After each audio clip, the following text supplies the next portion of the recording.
पहा नवीन एपिसोड्स एकदम add free.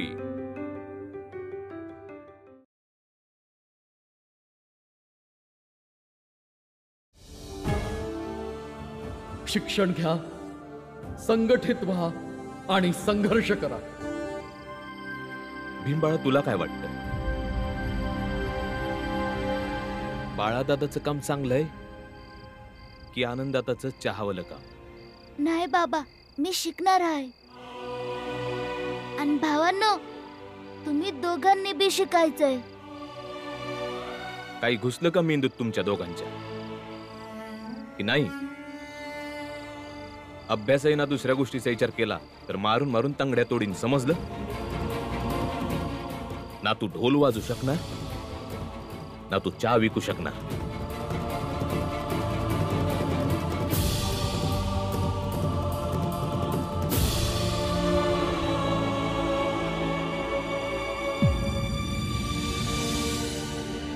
ना तू ढोल वाजवू शकणार ना तू चहा विकू शकणार।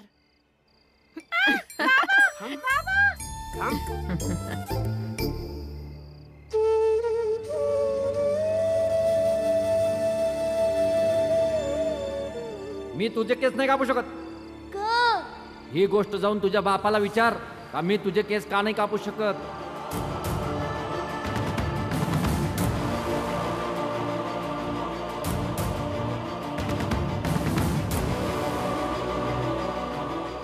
जातपात असते, इथली माणसं स्वतःला मोठी मानतात, ते आपल्याला माणसंच समजत नाहीत, आपल्या सावलीपासून बी पळतात। यो कापड पण तू तुझ्या सोबत घेऊन जा। या कापडाला मी कोणाला बांधणार? एका म्हशीचं केस कापता, मग माझं का नाही?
तुम्हा सगळ्या लोकांचं डोकं खराब झालंय का?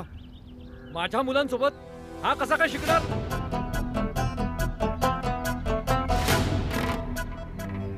माझी मुलं सुसंस्कृत आणि शिस्तबद्ध आहेत। धर्म आणि कर्माची त्यांना चांगली जाण आहे। अनर्थ होतोय या विद्यालयात। हो शेठजी, अगदी खरं बोलताय। हो, आणि जर तुम्ही असं केलं तर आम्ही आमच्या मुलांना या शाळेतून बाहेर काढू। हो, आम्ही बाहेर काढू। आम्ही मुलांना या शाळेत नाही शिकवणार। हो, आम्ही बाहेर काढू। शांत व्हा शेठजी, आणि गोष्ट समजून घ्या। ही मुलं तुमच्या मुलांसोबत शिकत नाहीये। ही पोरं आपलं पोतं घेऊन दूर कोपऱ्यात बसतात, तुमच्या मुलांपासून अगदी लांब, एकदम कोपऱ्यात। या शाळेतले प्रधान अध्यापक असून अडाणी आणि मूर्खासारखं बोलताय तुम्ही। या समाजाला आणि या देशाला आमचे मुलं बनवतील हे नाही। आणि हे काय करणार? यांच्या डोक्यात लिहिण्या वाचण्याच्या गोष्टी जातात तरी का? मी सांगतो आत्ताच्या आत्ता बाहेर काढा यांना। अरे, ज्या कामासाठी हे बनले आहे ते करावं ना। त्यात लिहिण्या वाचण्याची काही एक गरज नाहीये।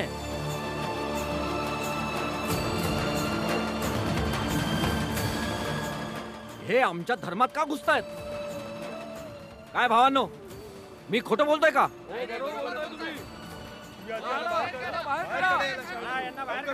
शांत व्हा सगळे, ओरडू नका, ओरडू नका।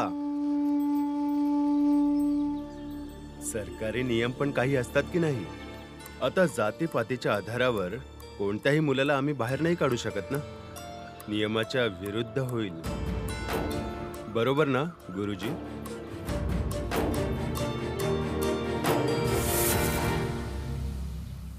इकडे काय बघताय? इकडे बघा. नियमाच्या विरुद्ध तर हे आहे जे इथे या शाळेत होत आहे. समाजाच्या नियमाविरुद्ध आहे हे.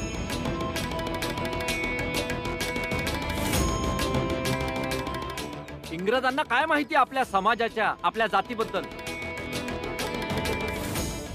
आणि जर का तुम्हाला सरकारी नियमांची एवढी चिंता होत आहे तर या मुलाच्या हातचं पाणी पिऊन दाखवा.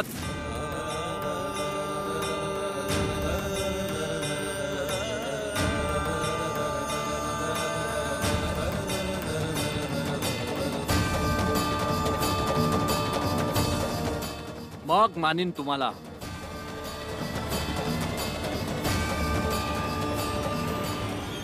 शेठजी, अहो हे काय बोलताय तुम्ही?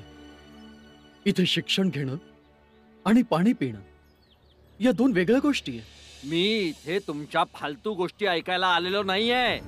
मी हे सांगायला आलोय की बाहेर काढा यांना. आम्ही त्यांना इथे शिकू देणार नाही.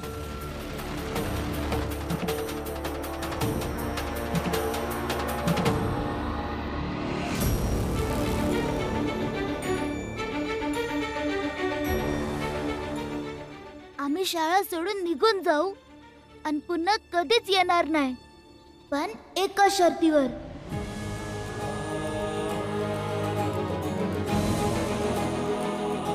कशी शर्त? तुम्ही माझ्या वर्गातनं कुठलं बी पुस्तक घ्या, त्यातनं मला 5 प्रश्न विचारा. त्यापैकी मी एकाही प्रश्नाचं उत्तर चुकीचं दिलं तर आम्ही आत्ताच्या आत्ता ही शाळा सोडून निघून जाऊ.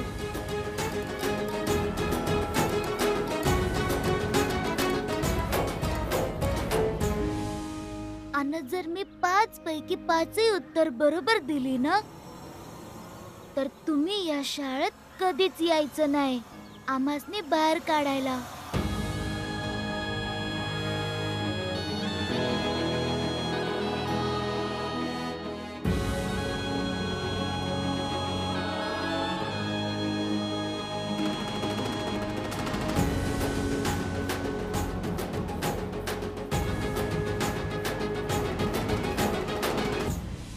भीमराव, हे तू काय बोलतोयस? मला सांग, तुला इथून कोण काढू शकेल? कायदा पण काही चीज आहे, समाज पण काही चीज आहे. वर्षानुवर्षाच्या समाजाला तुम्ही बदलाल?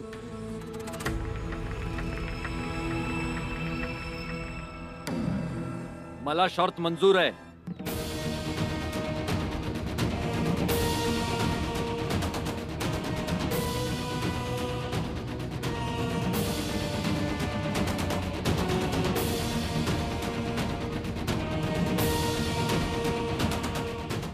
ध्रुव, दप्तर घेऊन ये.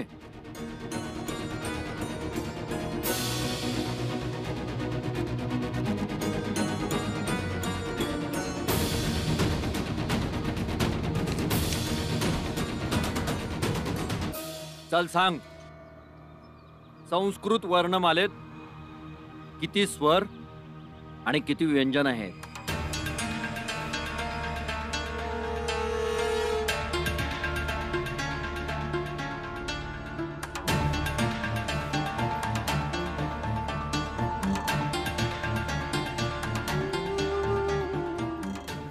आणि सगळे मिळून किती वर्ण होतात सांग? तुम्ही संस्कृत विचारताय? हा मुलगा संस्कृत नाही शिकत. विचारायचं असेल तर मराठी विचारा. अहो, माझी मर्जी असेल ते मी विचारेन. का? यानेच तर सांगितलं होतं की काहीही प्रश्न विचारा.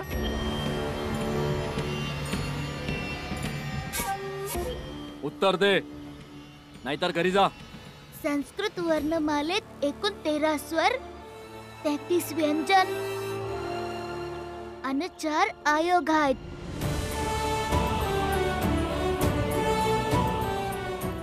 आणि सगळे मिळून 50 वर्ण आहेत, ज्यात स्वर हा लय सूचक आणि व्यंजन शृंगार सूचक आहे.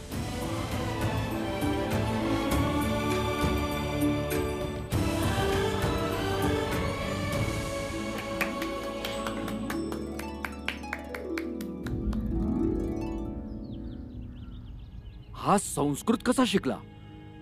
ऐकून ऐकून. ऐकून ऐकून.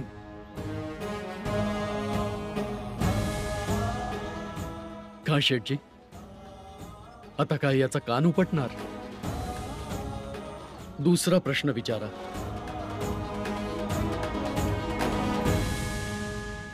बाबा, बाबा. तू तर शाळेत होता ना? हो बाबा, भीमा परत संकटात सापडलाय. तुम्ही चला ना लवकर. पण झालं काय? तुम्ही स्वतः येऊन पहा ना बाबा. चला लवकर.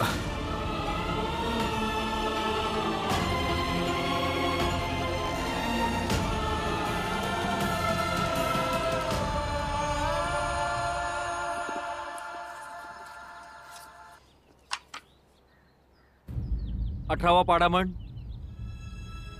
18चा पहाडा? आतापर्यंत त्याच्या वर्गात मुश्किलीने 2 किंवा 3चा पहाडा शिकवला असेल. 18 एके 18, 18 दुने 36, 18 त्रिक 54, 18 चौक 72, 18 पंचे 90.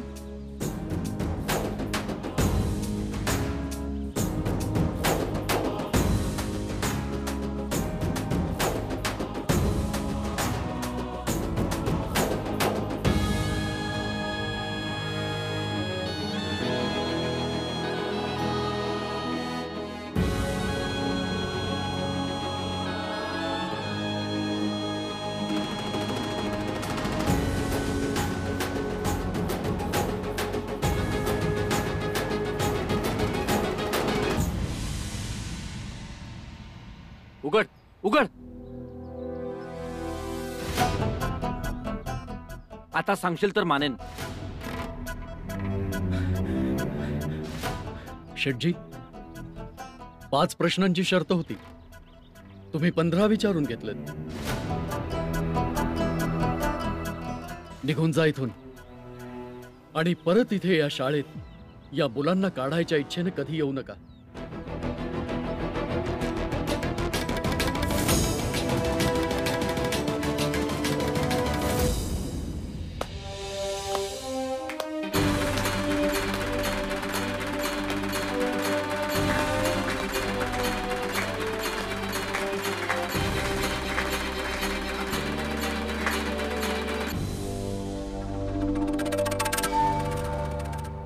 मी पण बघतोच की हा या शाळेत कसा शिकतो ते.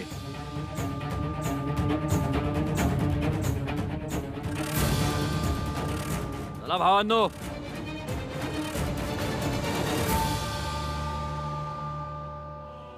भीमराव, बाळा आपल्या वर्गात जा. चला मुलांनो, तुम्ही पण आपापल्या वर्गात जा.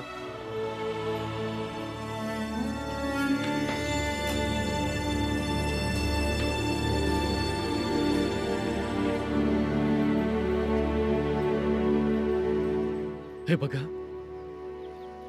तुमच्या मुलामध्ये काहीतरी आहे जे त्याला इतरांपेक्षा वेगळं बनवतं. तुम्ही त्याचं शिक्षण कधीच बंद करू नका, अगदी अगदी काहीही झालं तरी. वय गुरुजी, माझं बी हेच सपन आहे की भीमानं जिथपर्यंत शिक्षण होतं तिथपर्यंत शिकावं. धन्यवाद गुरुजी. ठीक आहे. चला मुलांनो, आपापले पुस्तकं काढा. बरं झालं की कालच्या न्हाव्याच्या गोष्टीचा परिणाम नाही झाला. असं वाटतंय की जसं भीमरावचं मन आणखीन मजबूत झालंय.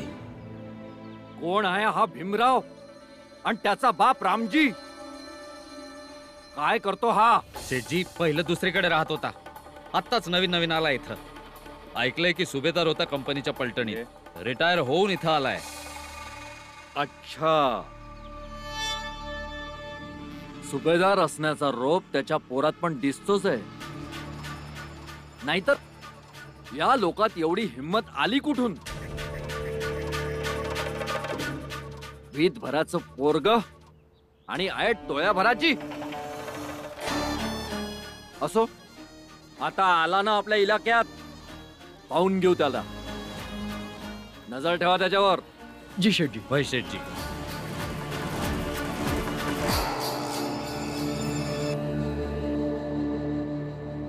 मुलांनो, आजचा वर्ग पद्यपाठाचा आहे. तुम्हा सर्वांपैकी कोण कोण गाणे, कविता, दोहा, चौपाई म्हणून दाखवेल त्याने हात उचला.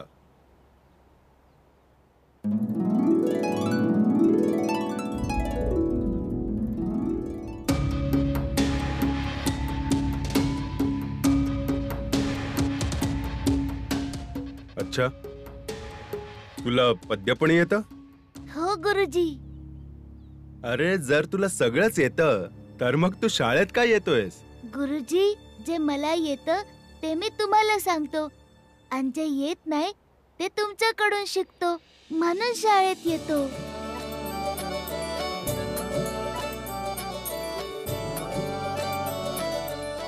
हो, ठीक आहे ठीक आहे. ते गाणे, दोहा, चौपाई जे काही येतं ते ऐकाव. चल भीम, लाव सूर.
दादा, मला लय भूक लागलीये. मला पण लागली.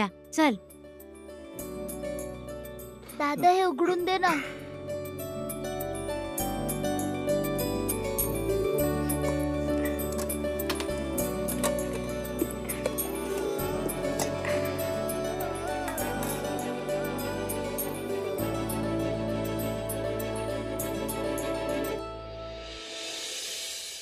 भाऊ, भीमाने काय दोहे म्हंटल. बघणारे बघत राहिले आणि ऐकणारे ऐकत राहिली.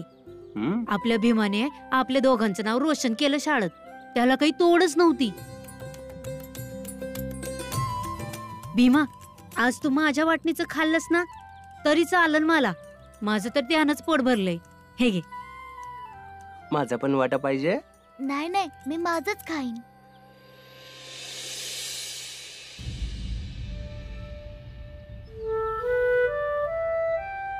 काय झालं? माझं नाव सुरेंद्र आहे. तू किती छान गातोस. तू मला पण गाणं शिकवशील? मला पण गाण्याचा छंद होता, पण मी कधी गाणं शिकूच शकलो नाही. आमचा भीम साऱ्यांना सारं शिकवतो. हा, आमचा भाऊ हाच तेवढा हुशार.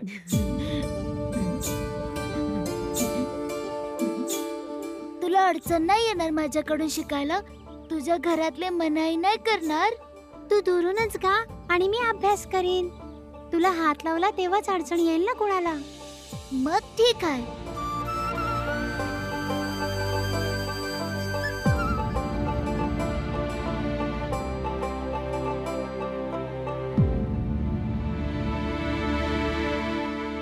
हे घे खा, खूपच छान आहे.